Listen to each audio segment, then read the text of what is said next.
अ, अज़ीज़ तलबा व तालिबात, अस्सलाम वालेकुम।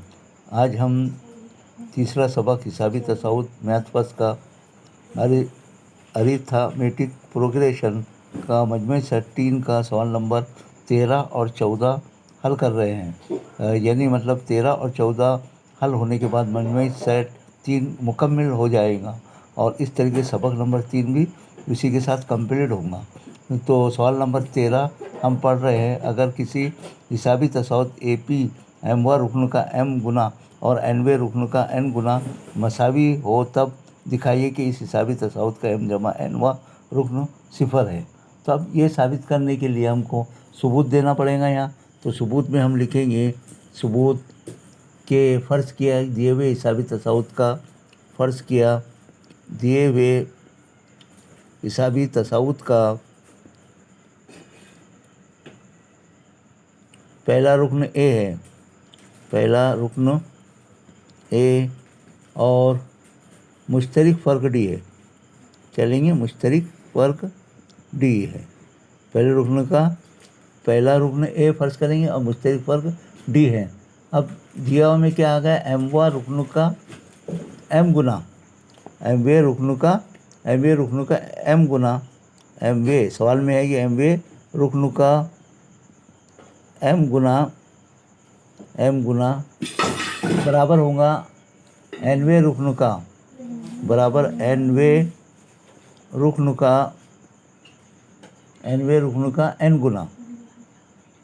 गुना ये दिया हुआ है। अब दिया हुआ है तो यहाँ पर आपका एम टी एम बराबर होगा एन टी एन। अब ज़ाब्ते में रखेंगे हम इसको कि टी एन बराबर ए जमा एम लेंगे। अब टी एम बराबर ए जमा टी एम और टी एम ये टी की जगह एन की जगह एम रखे। टी एम ए जमा एन एम वज़ा 1 ज़रब डी बराबर।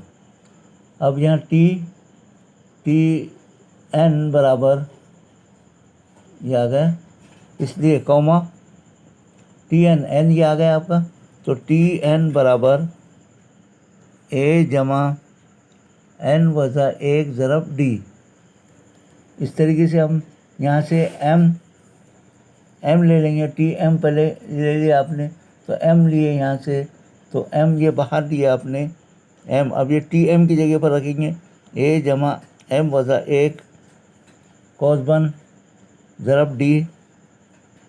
अब यहाँ कॉमन दिए थे तो ये कॉमा आ जाएगा बराबर, यहाँ लेंगे एन और कॉस में लेंगे ए जमा एन वज़ा 1 ज़रब डी, ए जमा एन वज़ा 1 ज़रब डी कॉस क्लोज। इस तरीके से लेने के बाद एम और एन आ गया। अब एम कॉस में ए जमा एन वज़ा 1 ज़रब डी, एम वज़ा 1 ज़रब डी। अब इसको इधर लाएंगे जमा है तो इस साइड में एन कॉस में ए जमा एन वज़ा 1 ज़रब डी, एन वज़ा 1 ज़रब डी कॉस क्लोज बराबर 0।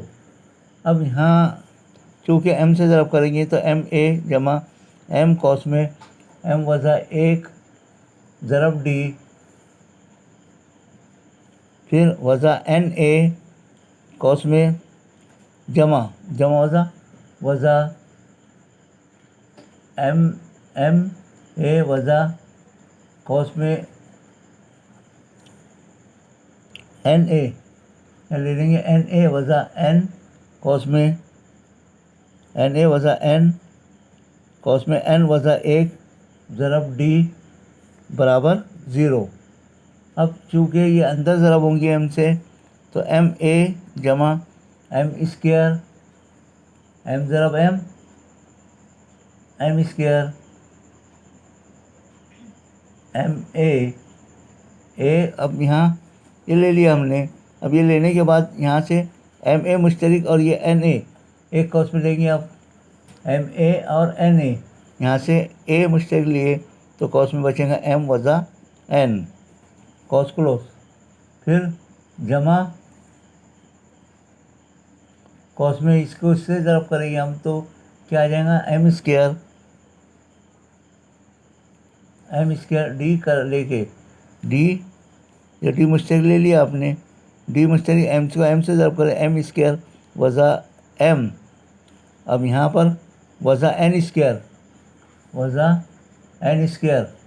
जमा वज़ा जमा एन, और डी तो यहाँ बाहर ले लिया अपन बराबर ज़ीरो। तो यहाँ आपने ये दोनों वेक्टर में से ए मुश्तक लिए तो कॉस में एम वज़ा एन बचा, और यहाँ पर जमा ये डी और डी है तो डी बाहर लिए तो ये एम को एम से ज़रब के एम स्क्वायर वज़ा एम का एम, और यहाँ वज़ा एन स्क्वायर जमा एन बराबर ज़ीरो। तो इस तरीके से लेने के बाद अब यहाँ ए कॉस में एम वज़ा ए कॉस में एम वज़ा एन ये ले लिए, और यहाँ से डी बाहर निकाले थे हमने, जमा डी कॉस में एम जमा एन हाँ, जमा डी कॉस में। अब ये दोनों भी एक साथ ले लेंगे, एम स्क्वायर वज़ा एन स्क्वायर वज़ा एम जमा एन बराबर ज़ीरो। अब यहाँ ए कॉस में एम वज़ा एन लिख दिए, जमा डी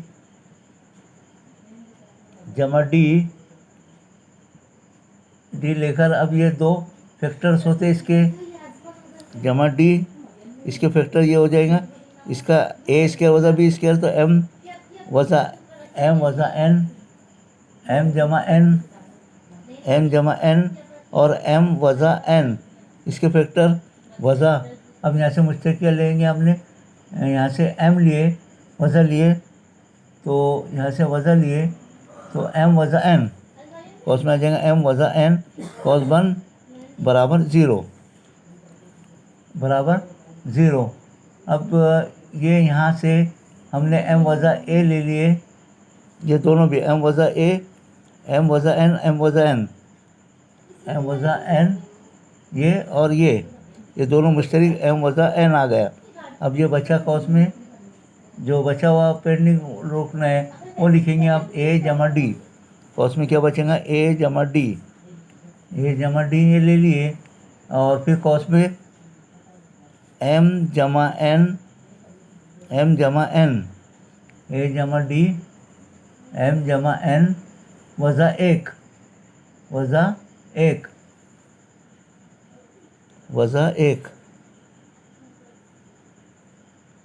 इस तरीके से ये आ गया आपका, पहले एम जमा एन आ गया, एम वज़ा एन वज़ा, और यहाँ पर वज़ा आ गया, वज़ा ये आ गया लेने के बाद फिर यहाँ से ए जमा डी लिए एम जमा एन वज़ा एक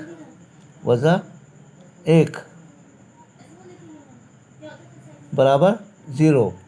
इस तरीके से बन जाएगा ये बराबर ज़ीरो। अब यहाँ चूँकि एम वज़ा N not equal to zero, चूँकि एम वज़ा N is not equal to zero के बराबर नहीं है, तो ज़ीरो के बराबर नहीं है तो पहली मसावत ये हो गई आपकी कि ए जमा डी फिर ज़ीरो के बराबर नहीं है तो ए जमा डी कॉस में एम जमा एन वज़ा एक बराबर ज़ीरो,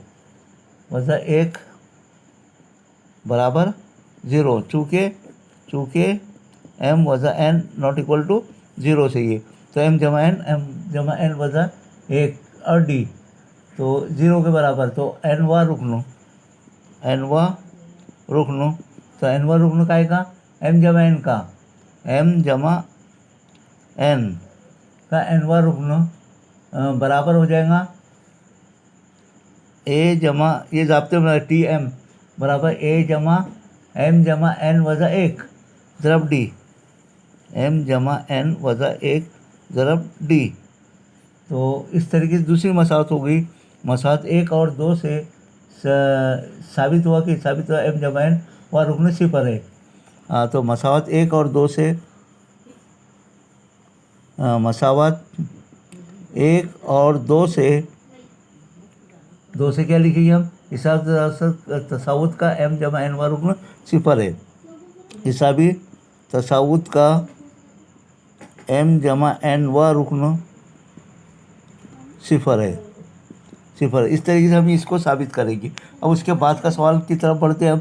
तस्दीक कीजिए कि 10,000 रुपये की रकम 10% मुफर्रत सूद के शरह से सरमायाकारी की हो तो हर साल के आखिर में हासिल होने वाले सूद की रकम हिसाबी तसाउत में होंगी। वो हिसाबी तसाउत हो तो 20 साल बाद होने वाला सूद मालूम कीजिए। इसके लिए दर्जा अमली काम मुकम्मल करना है। मुफर्रत सूद के लिए ज़ाब्ता होता P ज़रब N R ज़रब N बटे 100, यानी प्रिंसिपल ज़रब rate of interest ज़रब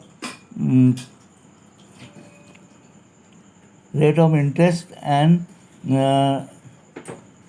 Sood and मुद्दत, यानी P शरह ज़रब असल ज़रब शरह ज़रब मुद्दत बटे 100।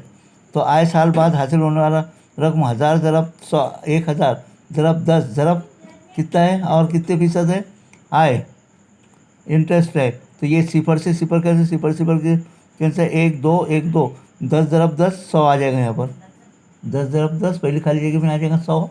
अब यहाँ पर कितने साल है, 10, ये 1 2 0 कैंसर 10 ज़रब 10 100 100 दोनों यहाँ आ जाएगा 200 दूसरी खाली जगह में। और 3 साल हासिल होने वाला सूद। अब 3 साल असल ज़रब शरह ज़रब मुद्दत बटे 100। तो 3 साल में पहले क्या है आपको असल कितनी गई 10,000 1000 और शरह कितनी दी गई 10%, और मुद्दत कितनी गई, मुद्दत कितनी दी गई है 2 साल, रकम 2 साल मुद्दत दी गई है। तो यहाँ 2, तो यहाँ आ गया ये 1 0 ये 2 0 कैसे 10 10 100 100 दोनों 200। मुद्दत कितने साल दी गई, 3 साल दी गई है मुद्दत 3 साल।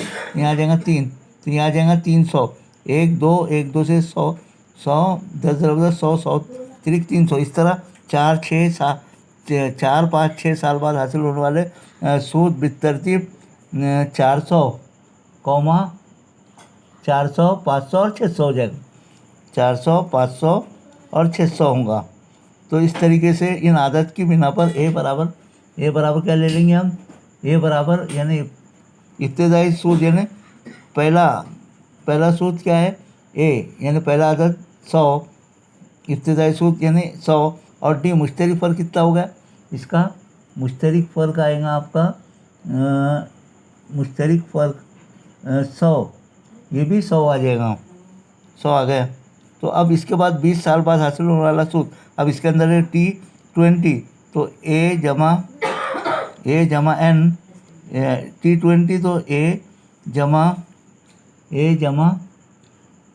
बोले तो 100, यहाँ 100 रखेंगे, 100 ए की जगह 100 जमा N 20 वज़ा 1 यानी 19, और डी कितना है 19 जमा ज़रब डी कितना है, डी है आपका 100 ज़रब 100, तो ये आ जाएगा आपका 100 जमा 1900, तो 100 ज़रब जमा 1900, तो कितना हो गया 100 जमा करें 1900 और 100 2000, तो कितना आ गया यहाँ पर 2000। यहाँ T20 यहाँ पर यहाँ ए बोले तो 100 और ये 19 आ गया, और डी कितना है 100 आ गया, यहाँ पर कितना आ जाएगा 100 आ जाएगा, और यहाँ आ जाएगा 2000। इस तरीके से हल करें तो, और 2000 साल बाद हासिल होने वाला सूद। इस तरीके हम इस सवाल को हल करेंगे।